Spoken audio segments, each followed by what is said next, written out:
Wow! Good job! Diba? Ang sasaya niya.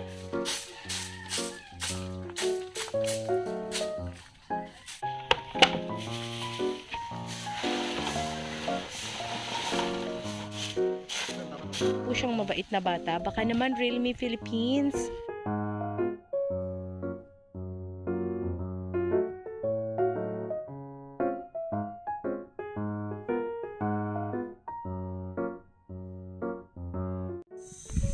Hello guys, good day and welcome to the vlog.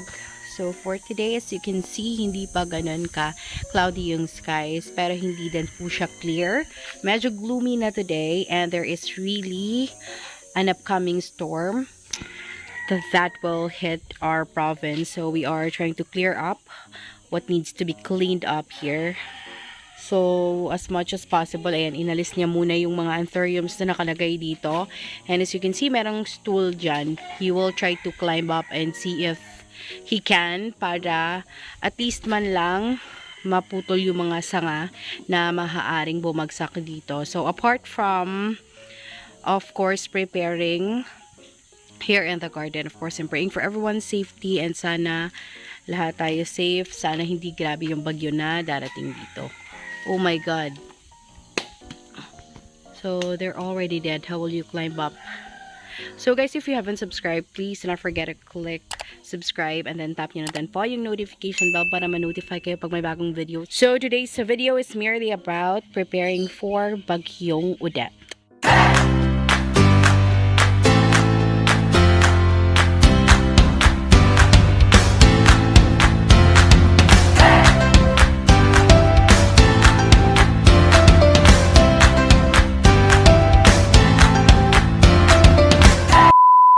As of today guys, we are preparing for Bagyong Odette. Today is December 14, 2021 and that storm is expected to hit Bohol on the 17th. I do not know if yung net ba, inaano ba siya ng hangin, pero we are just trying to remove mga dead branches and also those twigs na nasa taas kasi they are the ones na expected na bumagsak dito pag malakas yung hangin. So I do hope na hindi naman babahain masyado. Well, alam naman natin na binabaha, but still we are hoping na hindi naman mataas yung water.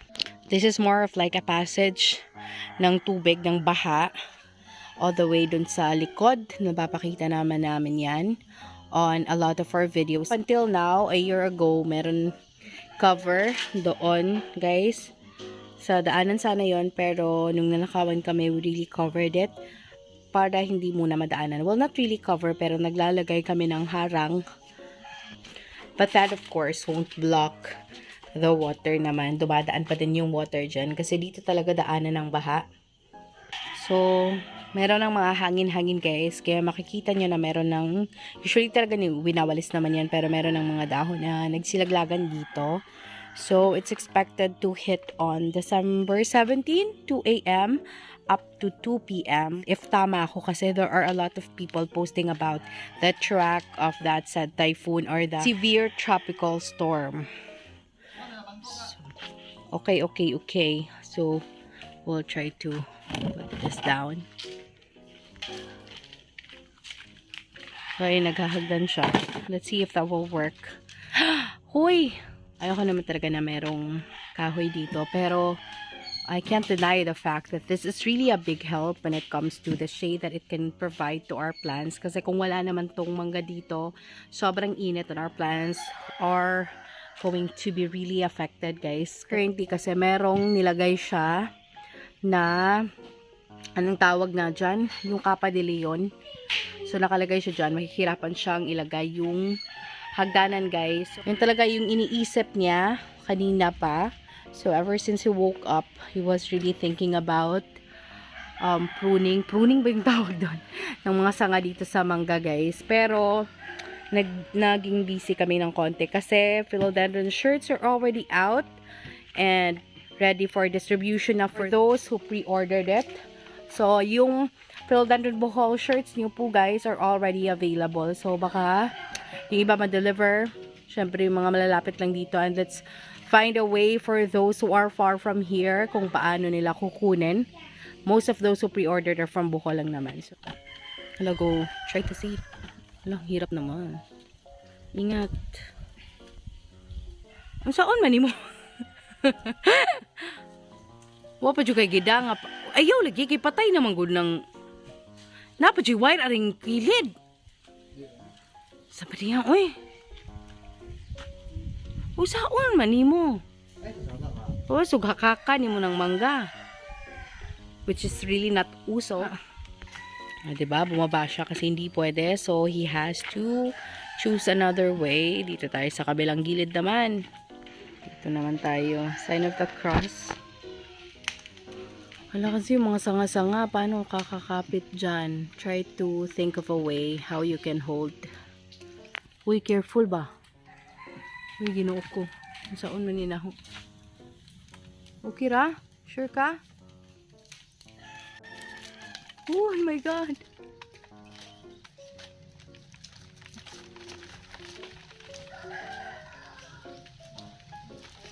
So, and he managed to get up there. Siyempre, naglagay lang ng additional na patungan. Ay, sobrang hirap kaya umakyat dyan. So, salute to all those who can. Kasi medyo tong mangga na to, parang pa-straight talaga all the way there. So, wala masyadong sanga. Saan kakakapit dyan? So, ayun, may fan pa siya dito. Sumisigaw-sigaw. Kung saan yun umakyat, no? Tinatry niyang putulin yung mga patay na sanga kasi mayroong mga patay na sanga na minsan babagsak na kasi yan. Expected na yan na babagsak. So, baka bumagsak siya during the bagyo talaga. So, kailangan namin alisin siya para walang plants na ma-damage. At least ngayon, kontrolado.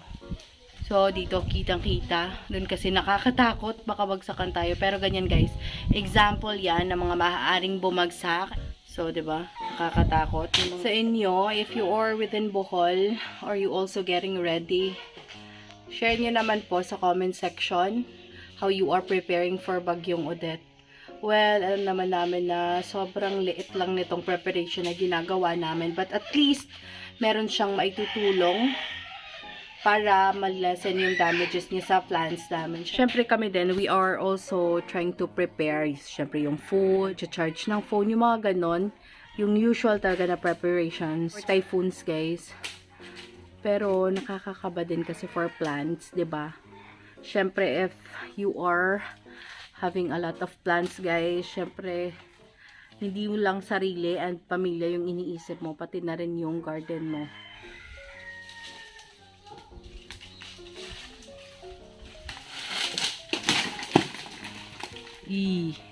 Diba, ang laki.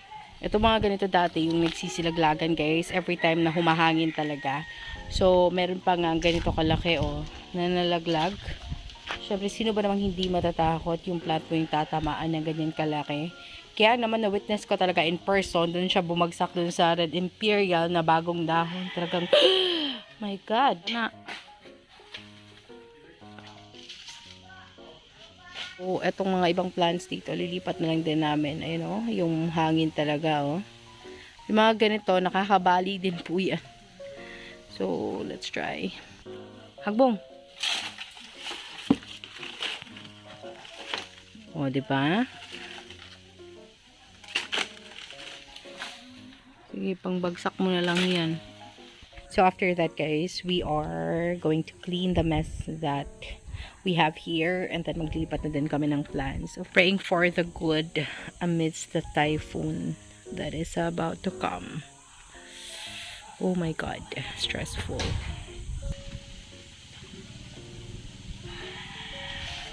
Ibagsak. Charot! May pa, ano pa siya? Saan may ibabagsak? It's about to rain na. Bumaka pala yung clouds dun sa area na yon.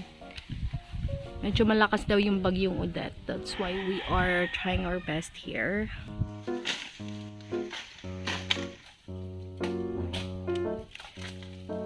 O, ayan. Yan si Kuya Mielo. Tumutulong po si Kuya Mielo. Kasi isa po siyang mabait na bata. Baka naman Realme Philippines. Humihingi po siya ng cellphone.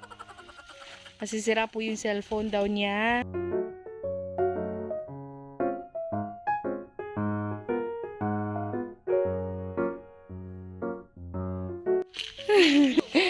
Oh, Baitag bina. Ay, ba't natakot ka sa video?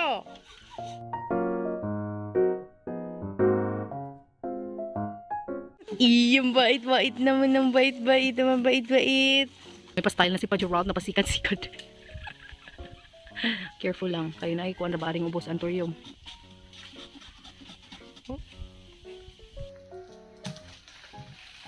Oh. Good job. Ayan. Na po siya. Ooh, careful. Ayan. Kita tapat ha? Oh, makita. Careful. Yan. Thanks God nakababa na. So, ngayon guys, maglilinis na kami dito. Soli mo na yan.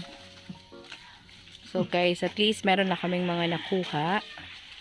So, ngayon guys, we will be transferring the large pots. So, pwede silang ilagay sa likod kasi hindi naman sila aanurin. Hopefully, kasi nga malalaki na sila. So, mabigat na nga. Yung mga maliliit, yung mga ilalagay dito kasi magaan lang, diba? So, operation lipat na tayo. Ayan. Ayan guys, yung mga malalaki, ayan. So far, empty na sila dito. Ang sa mahiluan? Yeah, for now, kailangan din namin linisin pala itong mga ganito kasi maaanod sila ng tubig. Tapos, they are going to block siguro the passage of the water. And yun naman, ganun pagbaha.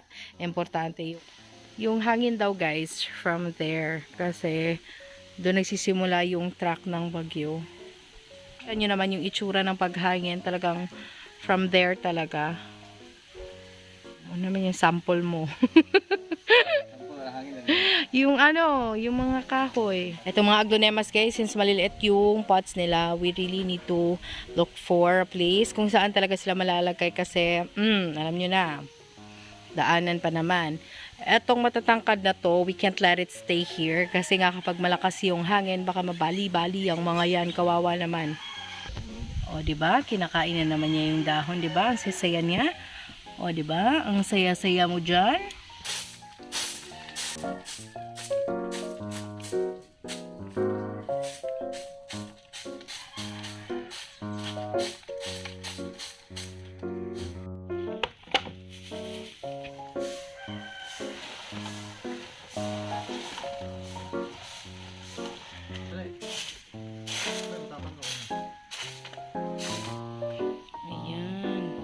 Ay, nagiging kalbo na naman tong area na to. So, currently, yan, naglilipat. Ano, nabutang?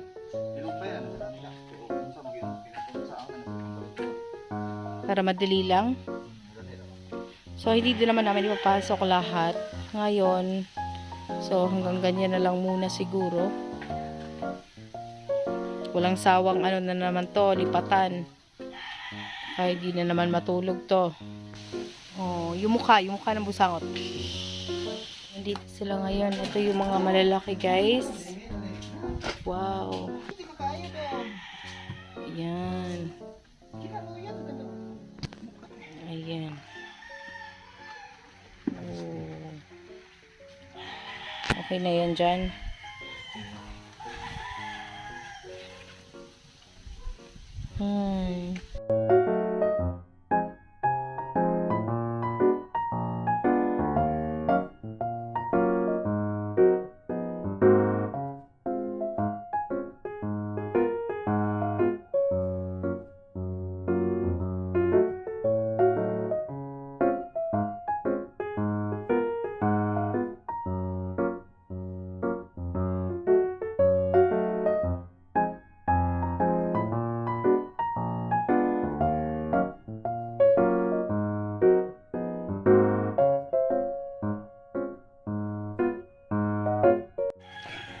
So guys, that is it for today muna. So merong mga parts dito na wala ng plants kasi nakalagay na dun sa likod. And a lot of our plants are being placed here in front na.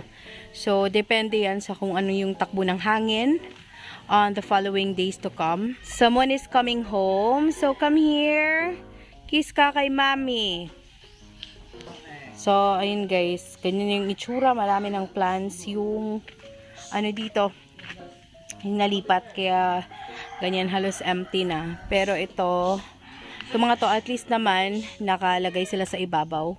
So meron pang iba dito na aalisin or most of the plants that are here kasi nga mas maliit sila, they will be placed inside the house. Yung mga malalaki lang siguro yung iiwan dito sa labas. And some inilagay na din namin, especially yung mga aglonemas ko. Nilagay na namin dun sa taas. So, sana naman walang grabing epekto yung bagyo sa amin dito. Hoping for everyone's safety. And that is it for today. I do hope that you will continue supporting us. Thank you so much. Please do not forget to like and subscribe. PLANTZILLA BHL. Tap na din po yung bell icon sa baba. Maraming salamat po. And we'll be updating you about what's gonna happen. Stay safe everyone. Bye!